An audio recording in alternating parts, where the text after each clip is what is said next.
Hi, my name's Roz Beck. I'm the Wachusett Garden Club president here in the Wachusett region of Massachusetts. We are a central Massachusetts garden club. We don't belong to just one town. We belong to several different towns. We encompass the towns of Princeton, Paxton, Westminster, Sterling, and so on.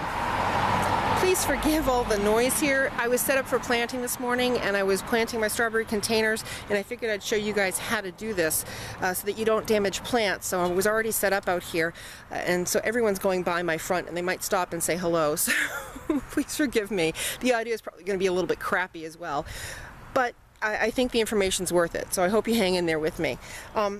Anyway, one of the things that we tend to do when we're trying to plant these types of containers is we want to put the plant either through the hole like this, or perhaps push it through like this. With these strawberry planters, the holes, because they're handmade, these containers are always different. The holes are never the same size, and very often the root system will not fit through one of these holes. The other problem is when you try to push this through here, very often the stems will break if you have any fruit that's already bearing here on any of these plants. You run the risk of breaking the stem, so you're not going to get that fruit. I bought these from a local greenhouse, and they're ever-bearing strawberries. I don't know what the variety is right off the top of my head. Oh no, I do have a plant thing here. It is Lorraine, so if you're interested, it's a Lorraine variety, and they are ever-bearing strawberry plant. And I like to have these on my patio because it's just nice to have as not only as a fruit entity, but it's also a very pretty entity because they continue to bloom. So knowing those two different problems that I was trying to discuss with you, I found a solution, and I was hoping to share this with you. My husband's on the tractor, so again, forgive me for all of the noise that's going on here. I figured out if you put the plants into a sleeve that you could protect the greens. If you couldn't get the root ball system through here, you could in fact put them through a sleeve.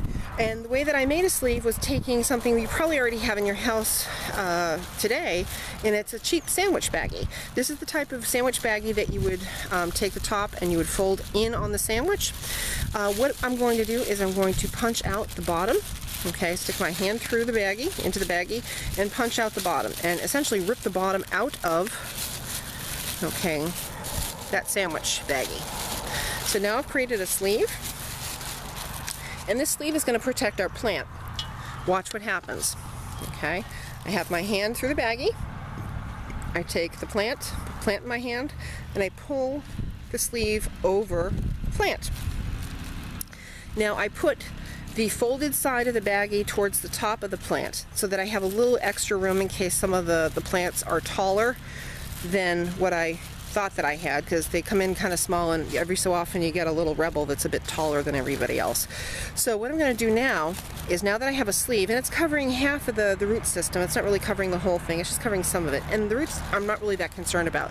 What I'm more concerned about is the damage we're going to do to the leaves and to the current fruit. So I'm going to take this baggie and I'm going to pull it up as far as I possibly can, but still holding on to some of the root, the dirt and the root there, and trying to protect this, maybe even turning it a little bit so the plastic is protecting all of the greens. And again, forgive me for all the noise, it's starting to get quite noisy out here. I'm going to turn this a little bit and twist it.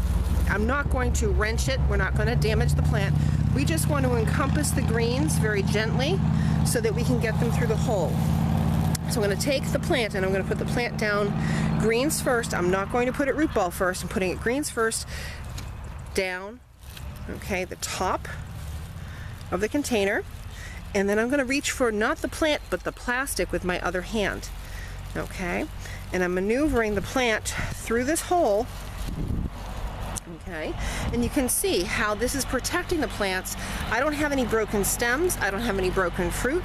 As I very gently pull off, the plastic, I now have a really great looking plant in my container.